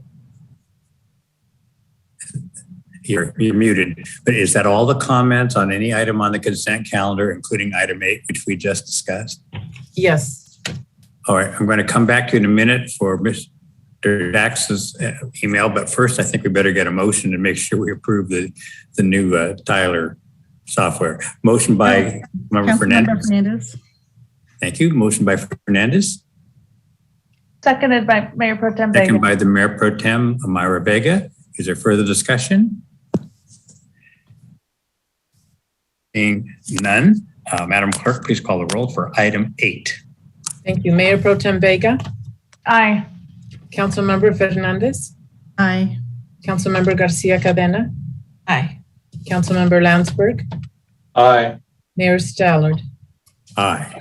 Thank you. Thank you. Well, that concludes the consent calendar and all those wonderful resolutions. Before we get to our remaining item this evening, Madam Clerk, are you able to read Mr. Jackson's input? Yes. This is again not related to any item on the agenda tonight. It was from public comment. Correct. Mayor and City Council members, my comments are directed to the City CIP known as East Gibson Road, Harry Lorenzo Bourne Drive intersection and signal improvements approved July 8, 2021. You all received my previous communication that the approved plan is not in the best interest of public safety and contains significant design deficiencies. Design issues are, number one, there is no right turn lane to Harry Lorenzo. The 2001 Spring Lake traffic model projected over 300 peak right turn VPH, which is the city threshold for a right turn lane, with multiple circulation adjustments in the plan area and the disconnect of a through Harry Lorenzo connection from East Gibson to Road 25A. The current all traffic model is reduced below 300 peak right turn VPH. So the city is justified to improve the intersection with no right turn lane. Number two, there is a 5-foot offset in the 2 westbound lanes at Bourne. A minor offset is tolerable, but this segment of East Gibson is posted 40 miles per hour and speeds routinely exceed that limit. Discussion, eastbound East Gibson. 1, improve the current deficient width of Harry Lorenzo at the right turn. The design widens Harry Lorenzo from the current 10 feet 9 inches AC to 12 feet by narrowing the median. The entry width is still very narrow. A minimum 13 feet AC, 15 feet to face of curb is recommended. 2, artificial intelligence from a computer program is a prediction of traffic volume. It may or may not occur. What is known in today's world is that alternative forms of electric transportation, i.e. electric bikes and scooters, have become very popular and will likely explode in use. Traffic and electric transport in the bike lanes on East Gibson and right turns at Harry Lorenzo will grow over time with city expansion and drivers seeking alternative routes. Westbound East Gibson. Number 1, westbound intersection offset lanes create a danger for cyclists. Although there is a westbound 2-foot bike lane buffer, a 40-mile-per-hour vehicle will travel the 110-foot distance through the intersection in 1.9 seconds. A distracted driver on a cell phone or texting would easily turn an innocent bike rider into a casualty when the 5-foot lane offset is not noticed. Summary and recommendation. Traffic modeling, aka AI, is only a predictor of human behavior and future traffic volume. Good old common sense should be literally combined with AI. 2, a prepared and submitted an alternate design to solve the east and westbound traffic issues. 3, the right turn taper on West Cobell and Davis at John Jones Road is an example of good engineering. And 4, I recommend the City Council request review and redesign in this project to include a right turn taper to Harry Lorenzo and widening the westbound edge of East Gibson at Bourne to eliminate the offset lanes. Respectfully submitted, Bruce Jacks. Thank you, Madam Clerk. And we'll refer that to the city manager for the consideration that he feels is needed. All right. That concludes. Was there any further public comment, or is that the end of it? That's it. All right, thank you. So that brings us to our concluding item this evening, and that's the subject of the 2021 water and sewer rate studies. Mr. Manager, would you introduce this item? Certainly. I'll offer a quick introduction and then hand it over to Sean Korn with HTR. They're our consultants on water rate study and have been for several rounds now. So Sean will walk the council through how we approach a rate study analysis like this and what the recommendations are and how we came to those. So tonight's action is simply to walk the council through the rate study process, present to you the findings of that, as well as our recommendation for setting rate increases over the course of the next 5 years. So this is a process that we regularly go through to ensure that our revenues from water as well as sewer payments are sufficient to cover our cost to both operate as well as make improvements to capital infrastructure necessary to meet state requirements, as well as just provide a functioning system. So with that, I'm going to hand it over to Sean, have him walk you through what a rate study like this looks like, how we concluded the recommendations before you, and after tonight, with council concurrence, we will then launch into a Proposition 218 process, which would ultimately conclude in December with a public hearing where the council will hear from the community whether they oppose the proposed rate structure sufficient enough for us to not move forward, or if not, set a course to adjust or move forward with the rates starting in January. So, Sean, would you mind walking the council through your presentation? Welcome, Mr. Grant. Will do. Thank you, Mayor, council members. Great to be with you this evening. Thanks for giving me the time to walk through this. I'll share my screen here and go to the presentation. So as was mentioned, I will walk you through the summary results of the water and wastewater rate study. We've been working with staff on this for several months now, going through the analysis to develop the proposed rates for the water and sewer utility. So I'll start off with an overview of the rate setting process, lay the foundation, the groundwork, and then we'll go through the 3 steps that are necessary to develop proportional and cost-based rates. And that's a revenue requirement, a cost of service, and then ultimately the proposed rates. And then we'll talk next steps, which were just mentioned as moving through that Proposition 218 process. So as we go through the study, a key element of this is developing a sufficient revenue forecast to fund the operating and capital needs of each utility. So separately for water and separately for wastewater. As part of that, we need to make sure that we comply with the requirements and intent of Proposition 218, which in addition to the customer notification and public hearing, there are requirements of how we establish the rates. And that's really getting back to the proportionality between the customer classes, or those rate schedules that we have in place today. As we develop the analysis, we use generally accepted methodologies. Those are outlined by the American Water Works Association and the Water Environment Federation. But to meet those proportionality requirements of Proposition 218, we tailor those to your systems, so water utility use, wastewater utility use, and how those customers use the service that is provided to them. As we work through that process, we also think long-term, and we want to make sure that we incorporate prudent financial planning criteria. So these are items such as maintaining the legally required debt service coverage ratio. So when you issue debt, that you are adequately funding that into the future. Making sure that we are adequately funding renewal and replacement. So this is reinvesting in the system. So I always liken it to changing the tires on the car, changing the oil. So as we go through time, we know we have these things that we need to invest into our assets that are primarily underground for a water and sewer system. And then also maintain prudent ending reserve levels. So making sure there's sufficient revenues in reserves or at the bank. So if we have major capital expenses in the future, we're able to fund those projects. Now, as I mentioned, it's a 3-step process.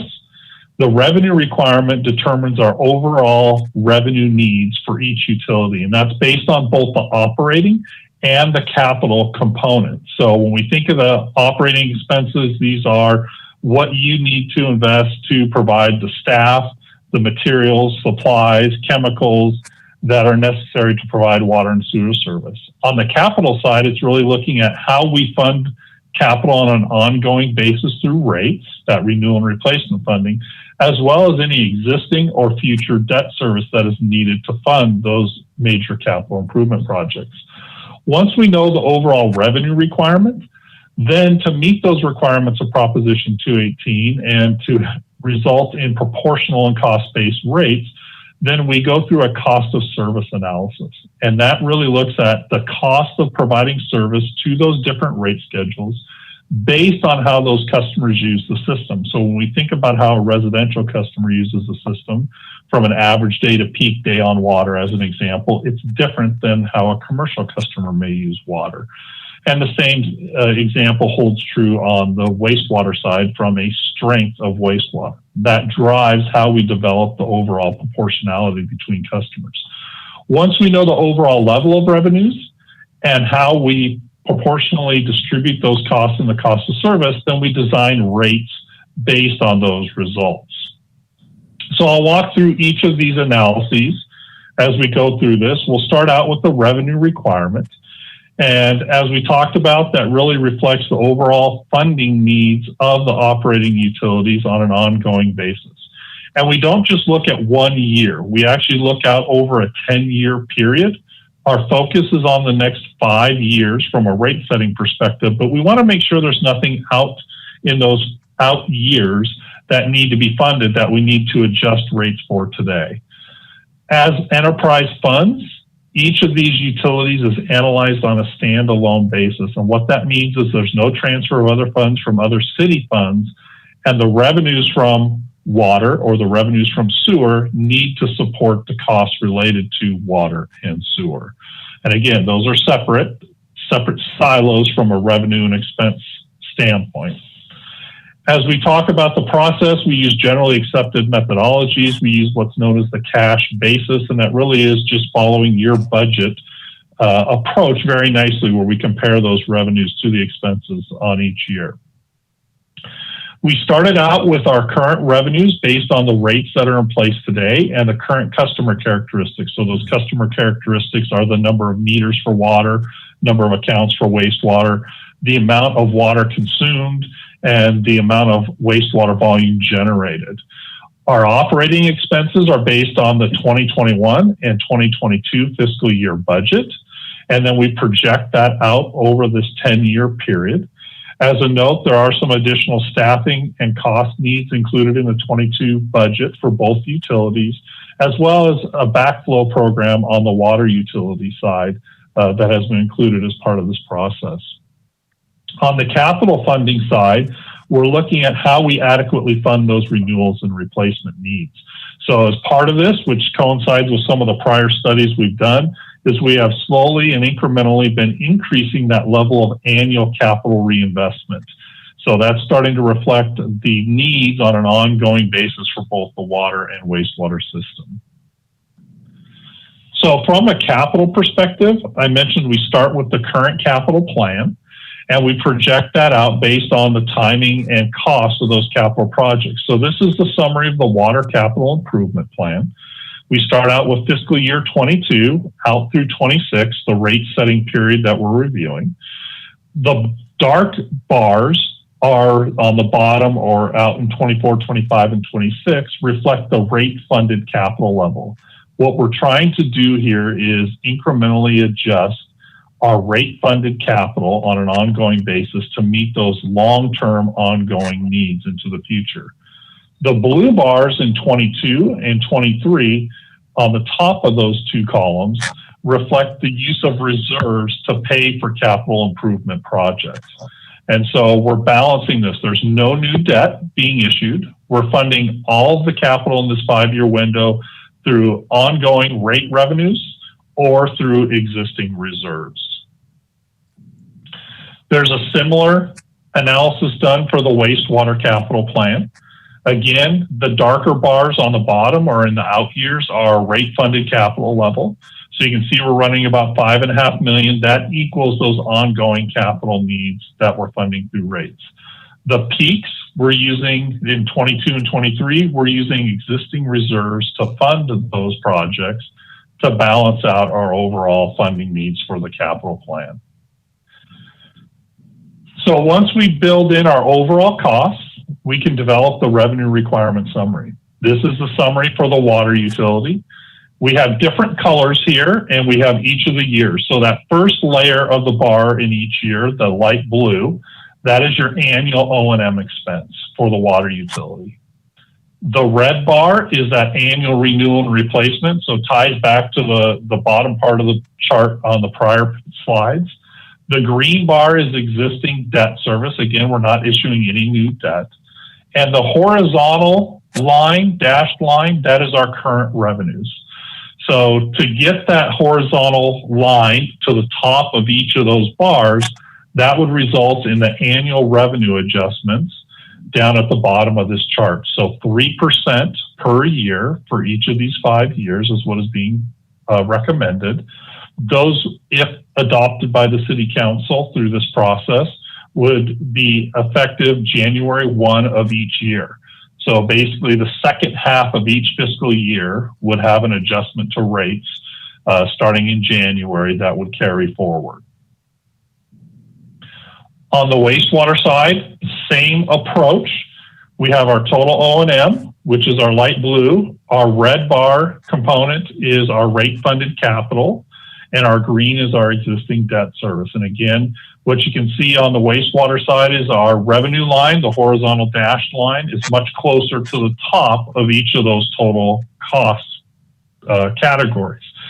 So for wastewater, we're recommending no change in wastewater rates January 1 of 2022, and then 2% per year over the following 4-year period. So that provides the overall revenue adjustment. Now that's an important number to understand because that's the total system revenue change. As we go into the cost of service and the rate design, then how we collect that and how that is transitioned to the proposed rates may not result in exactly a 2% or a 3% increase in the water or sewer bill based on how the customer uses water or the amount of water they use, or on the commercial side for wastewater, how much wastewater they generate. So now that we know the overall revenue needs, we can go into step 2 to meet those proportionality requirements of Proposition 218. And really that's the key to the cost of service, is really looking at how the city incurs costs for water and wastewater service and develop a method to proportionally distribute the cost, the revenue requirement, to each customer class based on how they use the system. What we're trying to avoid here is any subsidies between customer classes and ultimately develop average unit costs, which become our rates in the proposed rate analysis. So we look at how each customer class or rate schedule utilizes the system and distribute those costs appropriately. So as we go through this process, we base it on the revenue requirement that we previously developed. For water, that's fiscal year 22 revenue requirement. For wastewater, we're looking at fiscal year 23 because we're not proposing any changes to rates in 2022. Now, it's important to understand that each time you do a cost of service study, which for the city has been every 5 to 10 years for each of the utilities, we're going to have some changes. And I think of it as kind of a reset, because since the last cost of service, we've had changes in how customers use the system. So Tim's conservation chart that he showed at the beginning of the meeting, where he showed how consumption had changed, that's why we need to look at the cost of service, because that relationship between the customer classes has changed since the last cost of service study. Very similarly, on the wastewater side, we have that same approach. So we reset and then we adjust rates proportionally going forward. And then the next cost of service, you would do a bit of a reset as part of that process. Now, as we go through this, the end result is unit costs that we then look at to develop the proposed rates. Those become the rates in year 1. So what we saw this time, this is a result of the water cost of service analysis, is we saw that in the middle of this chart is no change in rates.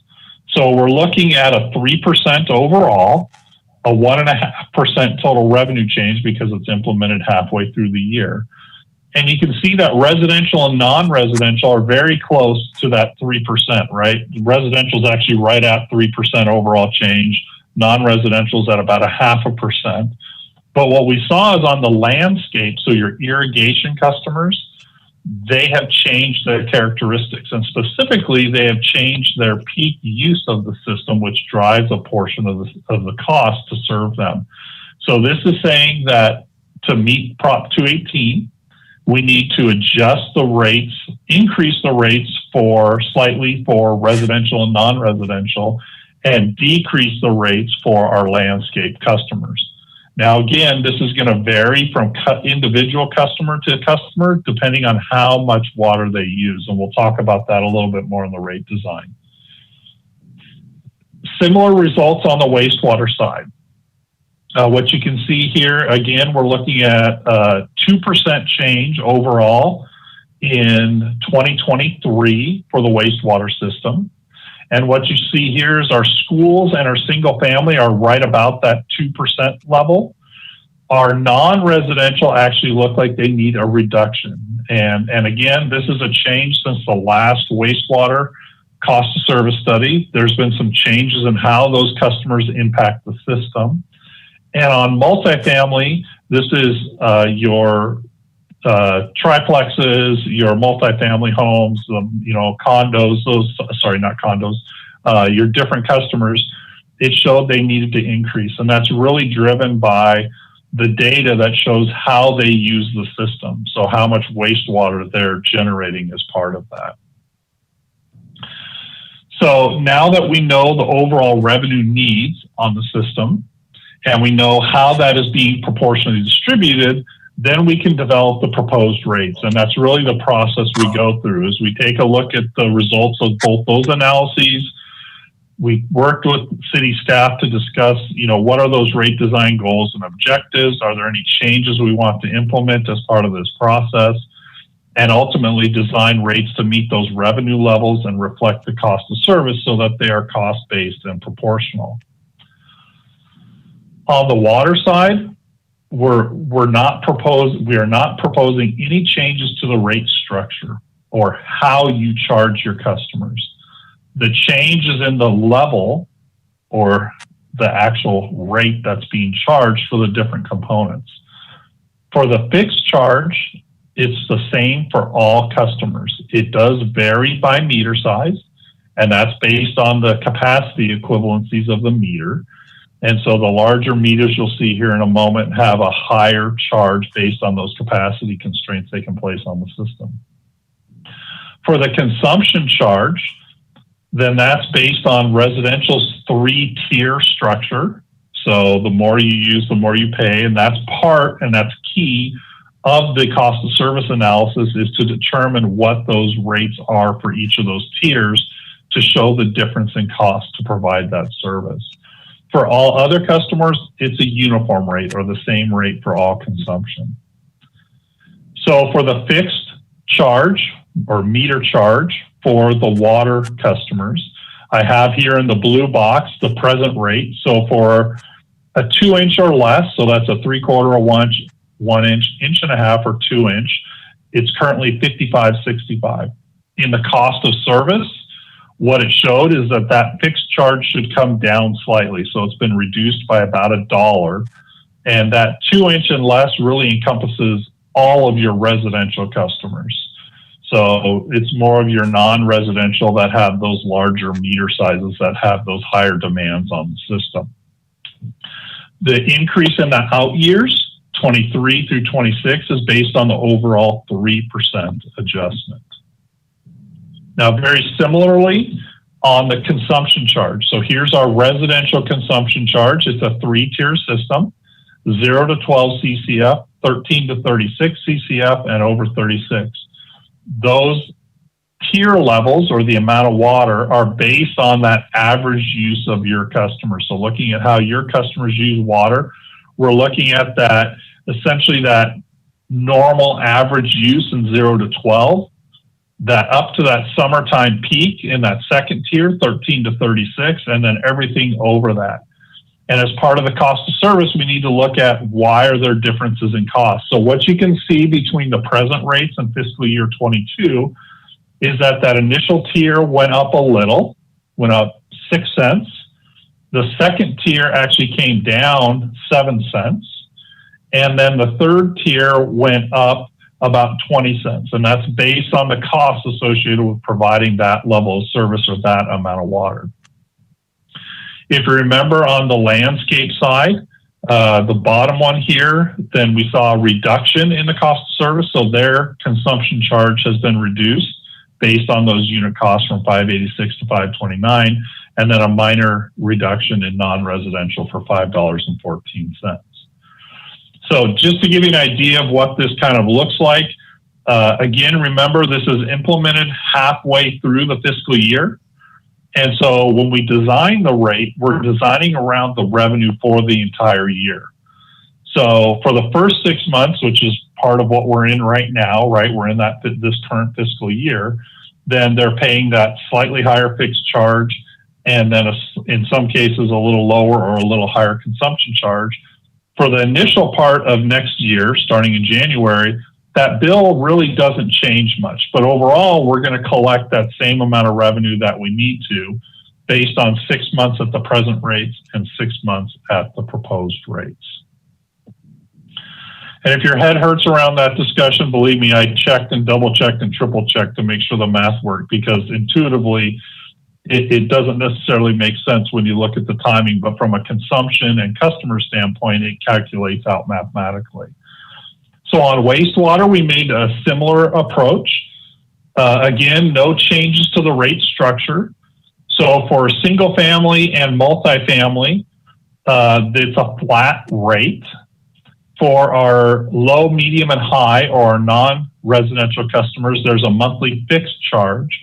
And then there's a variable or volumetric charge based on their winter water average use for those non-residential customers. Now, the low, medium, and high reflects the strength of the wastewater. And the higher the strength of the wastewater, the more costly it is to treat.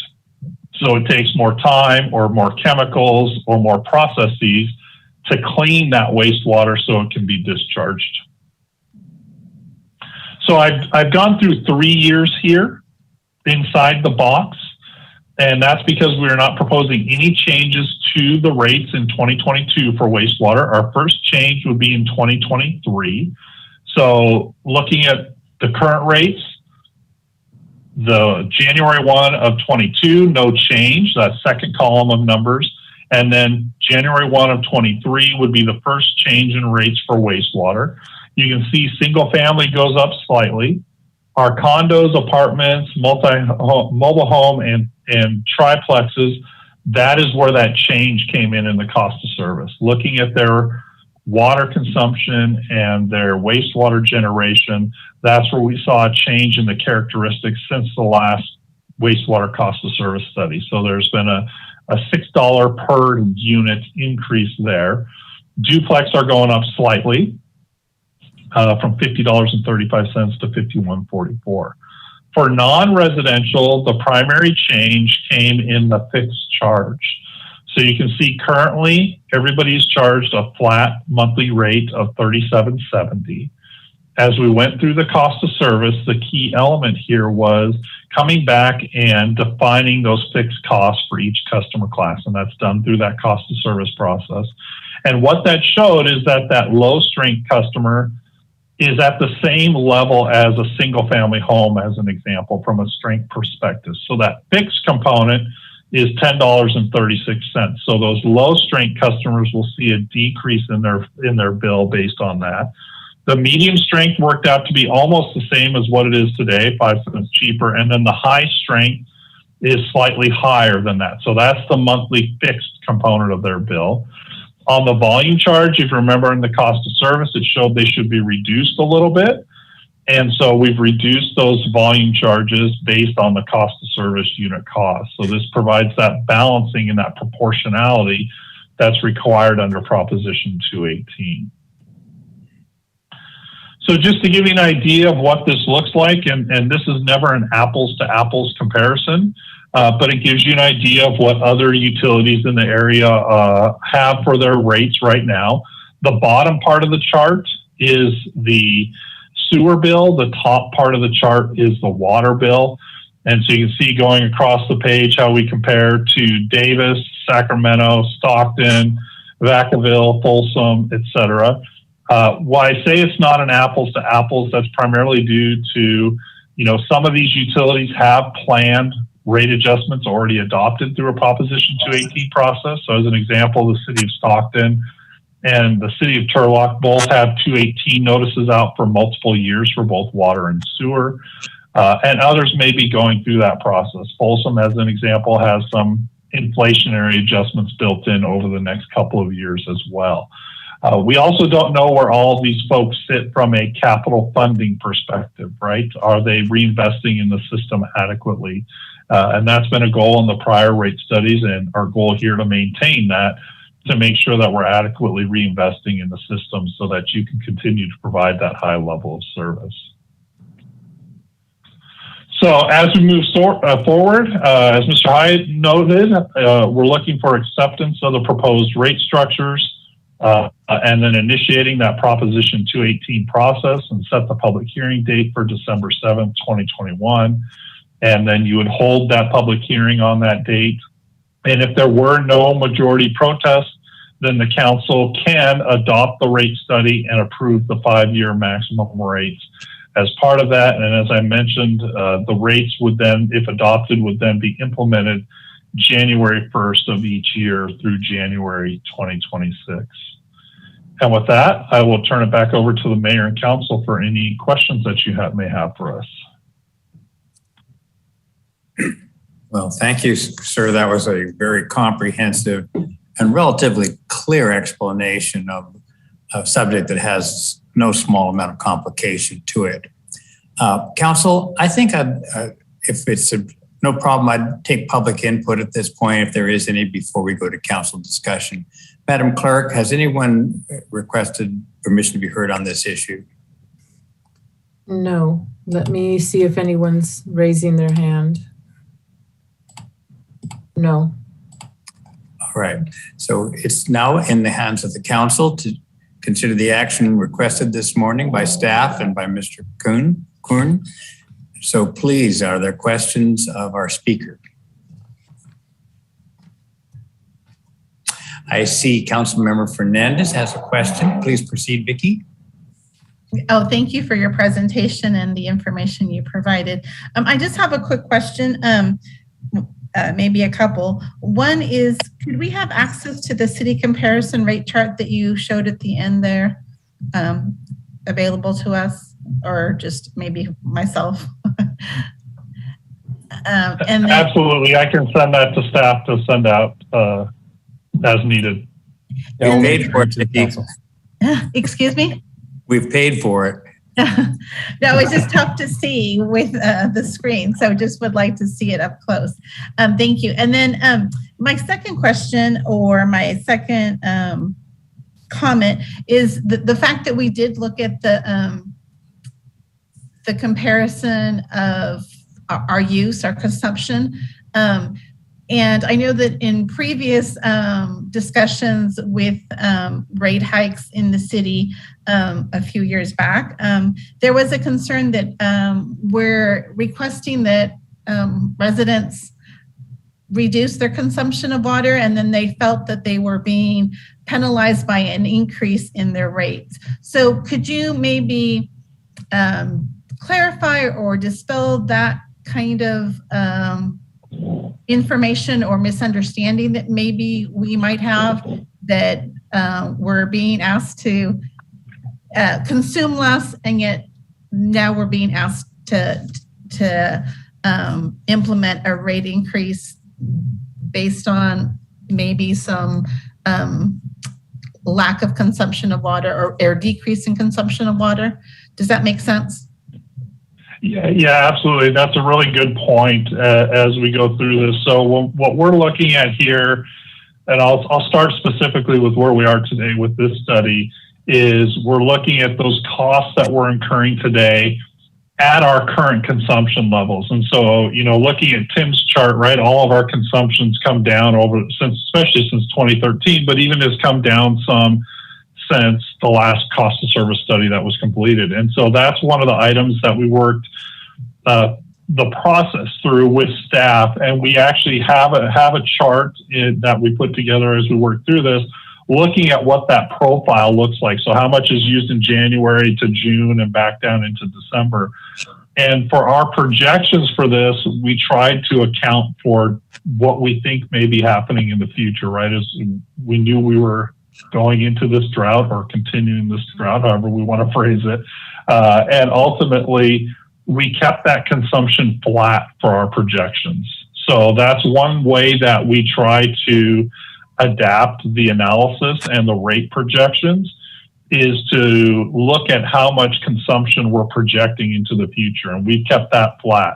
So looking at our costs today, really what we're seeing in both water and wastewater are really what I'll call inflationary adjustments. And, I will say we're at 3% and 2%, and I've been pulling the latest CPI data for some of the adjustments that some other utilities are working at. I think it was June to June, CPI was somewhere in the 5 to 6% range. And so we're seeing that with other utilities. So we try and counter that and balance that as part of the rate study as best as we can.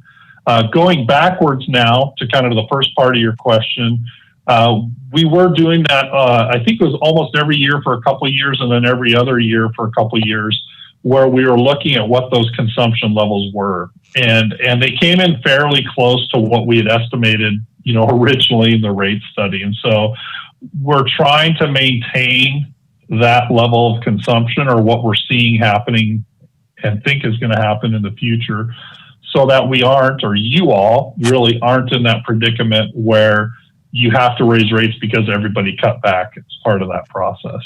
The other piece that comes into play here is, and that's one of our criteria, is that we have sufficient reserves. And so if we do end up in additional levels of cutbacks or required mandates of reducing consumption, we have reserves in both utilities to try and balance that. And that's one of those key goals that we try and maintain in the study. Additional questions, Vicki? Thank you. I think that's it for now. Thank you, Sean. All right. Colleagues, anyone else have a question tonight? Again, the action is to proceed to set it for hearing on December 7th and to comply with the 218 process, and to approve the resolution adopting procedures, providing notice and receiving and tabulating written protests to property-related fees and charges. Mr. Mayor, I only have a simple comment. Please proceed. Nobody likes rate increases, let's face it. But this is actually somewhat conservative, and I thank you, Mr. Kuhn, for your presentation. And the reason I say that, as Mr. Mayor and I sit on the water board, we are paying more for water than we ever anticipated during this drought. We don't know what's going to happen with water resources over the next 3 to 5 years. I see this as unfortunately necessary. It is conservative in my mind. Sean, you're correct that some CPI cities are much higher. San Diego, as an example, their rates are going through the roof.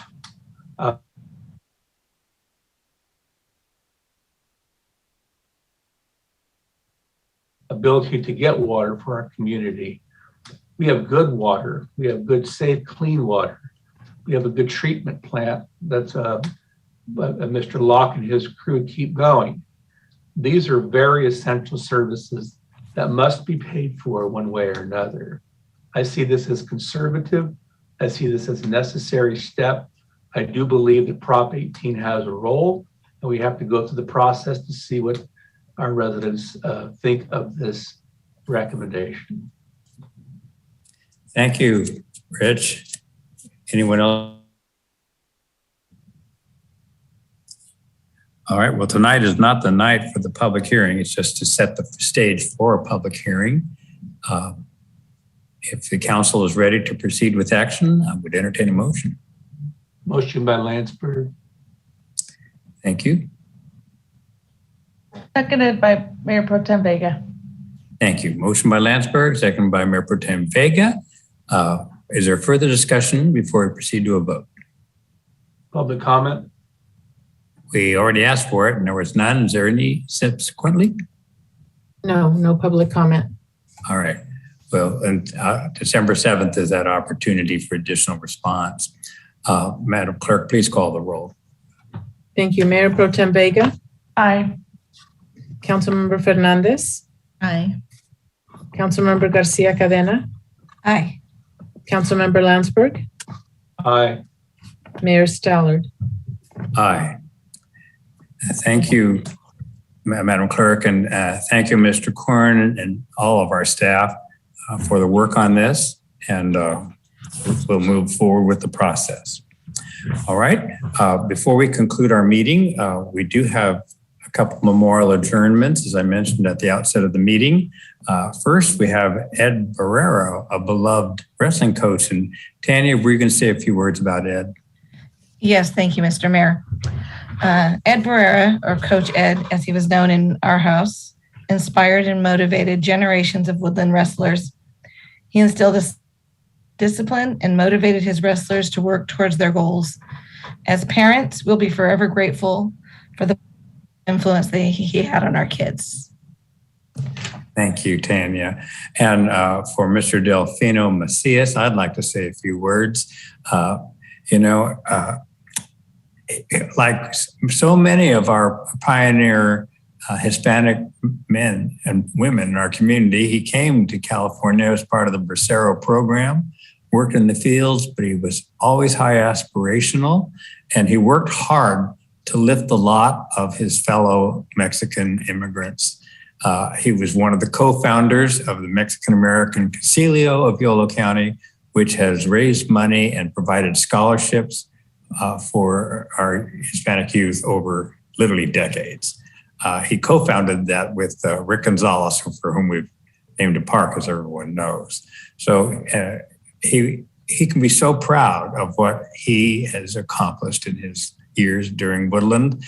He's produced two members of this council, Mr. Enrique Fernandez, formerly on this council, who has matriculated at UC Berkeley and UC Davis with a law degree, among other very successful grandchildren. And of course, his daughter, Vicky Fernandez, who sits with us now. We're very grateful for the life of Delfino Macias. Vicky, do you want to say anything more?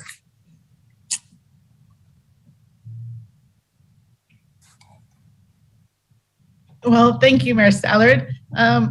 He had a vision for our community, and I am very proud to be his daughter.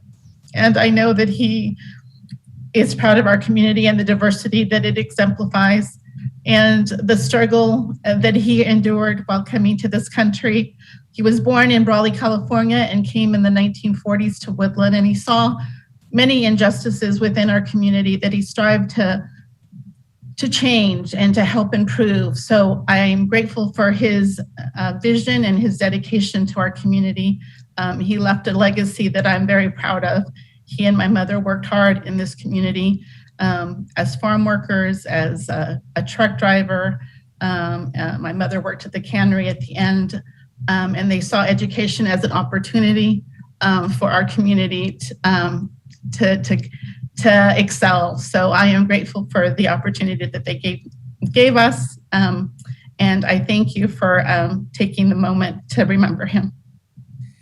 With that, we adjourn with sad hearts, but full hearts for lives so well lived in case of both Ed Barrera and Delfino Macias. We are adjourned. We'll return Tuesday, October 19th, 6 p.m. We are now adjourned. Good night.